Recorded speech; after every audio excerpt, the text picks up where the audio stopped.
আবু হুরায়রা রাদিয়াল্লাহু তাআলা আনহু বলেন, নবীজি বাসা থেকে বের হয়েছে, বের হয়ে দেখে আবু বকর ওমরও বসা। এই হাদিসটা একটু মন দিয়ে সবাই শুনেন আর নিজেদের জীবনটা একটু চিন্তা করেন।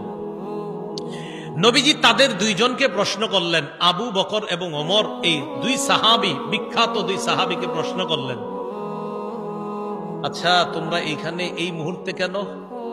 মা আখরাজাকুমা ফি হাদিহিস সাআহ, এই সময়ে তোমরা এখানে কেন? অসময়ে মানে এই সময় মানে অসময়ে, আরে এই সময়ে তোমরা এখানে কেন? এই হাদিস দ্বারা বোঝা যায় সাধারণত যে সময় মানুষ ঘর থেকে বেশি একটা বের হয় না, ওই সময়ে নবীও বের হইলেন, আবু বকরও বের হইছে, ওমরও বের হইছে। নবী বের না হইলে জিজ্ঞাসা করে দেন। আবু বকর ওমর জবাব দিলেন, আহারে কি জবাব দেয় দেখেন, ক্বালাল জুউ ইয়া রাসূলুল্লাহ, হুজুর খিদা লাগছে, ক্ষুধার কারণে বের হইছে। সম্পদ সব ছেড়েছে মক্কায়, নবীর সাথে চলে আইছে মদিনায়। নবীজি যে জবাবটা দিলেন, আল্লাহর নবী বললেন, আল্লাযী নাফসি বিয়াদিহি আখরাজানিল্লাযী আখরাজাকুমা।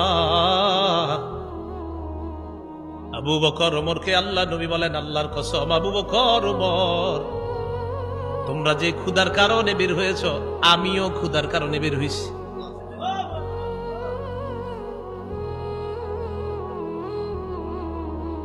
আমি যখন এটা পড়ছি, বিশ্বাস করেন, কি দেখেন, দুই সাহাবীর আগে বলছে কেন বের হইছো? হুজুর ক্ষুধা। নবীজি বলেন, আমিও তো ক্ষুধায় বের হইছি। কওমু, চলো আমার সাথে চলো। কামু মাআ, দুই সাহাবী আল্লাহ নবীর সাথে চললেন। ফাআতা রাজুলাম মিনাল আনসার, এক আনসারী সাহাবীর বাড়িতে গেলেন। ফাইদা হুয়া লাইসা ফি বাইতিহি, সাহাবী বাড়িতে নাই। রাআতহুল মারআ, ঘর থেকে আনসারীর বিবি দেখা ফেলছে, সর্বনাশ, আমাদের বাসায় এই তিনজনকে। আল্লাহু আকবার। মহিলা চিনে ফেলছে, ভিতর থেকে বলতেছে, মারহাবা, স্বাগতম স্বাগতম। এমন মেহমান পাইলে কে স্বাগত না জানায়? আরে সাহাবী রাসূলুল্লাহ সাল্লাল্লাহু আলাইহি সাল্লাম আর আবু বকর ওমরকে যখন আনসারী সাহাবীর বিবি দেখলেন, ভিতর থেকে বলা শুরু করলেন, স্বাগতম স্বাগতম, আপনারা ভিতরে আসেন, ঘরে বসেন।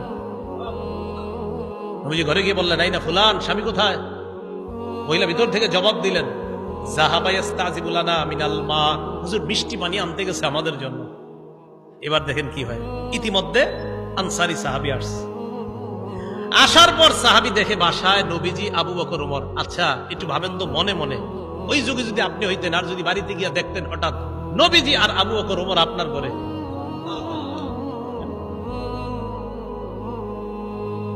সাহাবী